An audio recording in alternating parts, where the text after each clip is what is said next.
শ্রাবণ মাসেই মহাদেবের কৃপা পেতে চান? তাহলে অবশ্যই পুজো করুন পবিত্র এই 4 গাছের। মহাদেবের কৃপায় ফিরবে সৌভাগ্য। এমনটা শুনে নিশ্চয়ই ভাবছেন, কোন 4টি গাছ যেই গাছে পুজো করলে সৌভাগ্য ফিরবে? আসুন জেনে নেওয়া যাক বিস্তারিত এই প্রতিবেদনের মাধ্যমে। শুরু হয়েছে শ্রাবণ মাস, আর রাত পোহালেই শ্রাবণ মাসের প্রথম সোমবার। শ্রাবণ মাসের প্রথম সোমবারে দেবাদিদেব মহাদেবের কৃপা পেতে বিভিন্ন মন্দিরগুলিতে উপচে পড়বে ভক্তদের ভিড়। জ্যোতিষ ও ধর্মীয় বিশ্বাস অনুযায়ী মহাদেবের বিশেষ কৃপা লাভের সময় এই শ্রাবণ মাস। এই মাসেই করা ছোট ছোট কিছু আচারও জীবনে বড় পরিবর্তন আনতে পারে বলে মনে করা হয়। শুধুমাত্র শিবলিঙ্গে জল নিবেদন নয়, শিবের প্রিয় কয়েকটি গাছের পুজো করলে নাকি দূর হতে পারে বাধা বিপত্তি, এমনকি খুলে যেতে পারে সৌভাগ্য। আসুন তাহলে জেনে নেওয়া যাক কোন কোন গাছের পুজো করলে শুভ ফল পাওয়া যায় এই শ্রাবণ মাসে। হিন্দু ধর্মে শ্রাবণ মাসকে ভগবান শিবের আরাধনা শ্রেষ্ঠ সময় হিসেবে গণ্য করা হয়। বলা হয় এই মাসে দেবাদিদেব মহাদেব ও মা পার্বতীর উপাসনা করলে ভক্তদের মনোবাসনা পূর্ণ হয়, জীবনে শুভ শক্তির সঞ্চার ঘটে বলে বিশ্বাস করা হয়। দেবাদিদেব মহাদেবের পাশাপাশি বিশেষ কয়েকটি গাছের পুজো করলেও এই শ্রাবণ মাসে শুভ ফল মিলতে পারে। প্রথমেই আছে বেলগাছ। বেলগাছ এবং বেলপাতা ভগবান শিবের অত্যন্ত প্রিয়, তাই শ্রাবণ মাসে শিব পুজোর পাশাপাশি বেলগাছের পুজো করলে বিশেষ পুণ্য লাভ হয় বলে প্রচলিত বিশ্বাস।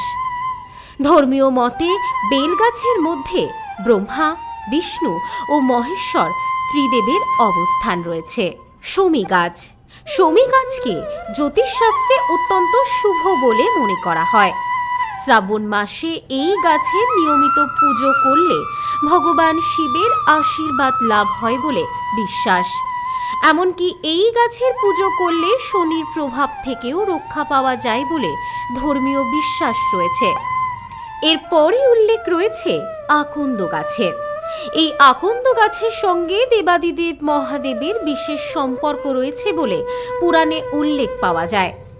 অনেকেই বিশ্বাস করেন এই গাছে শিবের অধিষ্ঠান রয়েছে, তাই শ্রাবণ মাসে আকন্দ গাছের পুজো করলে জীবনের নানা বাধা বিপত্তি দূর হয় এবং পরিবারের সুখ শান্তি বজায় থাকে। চতুর্থতম গাছ হল তুলসী গাছ। তুলসী দেবীকে লক্ষ্মীর প্রতীক হিসেবে মানা হয় এবং এটি হিন্দু ধর্মের অত্যন্ত পবিত্র। যদিও তুলসী প্রধানত ভগবান বিষ্ণুর পুজোয় ব্যবহৃত হয়, শিবের পুজোয় ব্যবহৃত হয় না। তবুও শ্রাবণ মাসে তুলসী গাছের আরাধনা করলে লক্ষ্মী দেবীর কৃপা লাভ হয়। প্রচলিত বিশ্বাস এর ফলে সংসারে ধন সম্পদ, সুখ সমৃদ্ধি বৃদ্ধি পায় এবং ইতিবাচক শক্তির সঞ্চার হয় বলে মনে করা হয়। তাই শাস্ত্র অনুযায়ী শ্রাবণ মাস জুড়ে এই 4টি গাছে জল দিলে এবং ধূপ দেখালে জীবনের বাধা বিপত্তি কাটে এবং সৌভাগ্য ফেরে। Bureau report, news no man's land. রত্ন কথা বলে, সঠিক রত্ন চিনে নিতে হয়। খাঁটি গ্রহরত্ন পেতে আজই আসুন নিউ এমডি জেমসে। আমাদের এখানে পাবেন রুবি, নীলা, পান্না, ক্যাটসাই, হিরে, মুক্ত, পোখরাজ, গোমেদ সহ সমস্ত রত্ন।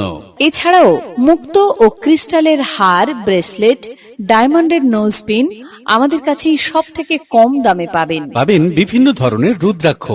New MD gems, Bichulihata, Bongaon. Mobile number 8967237446।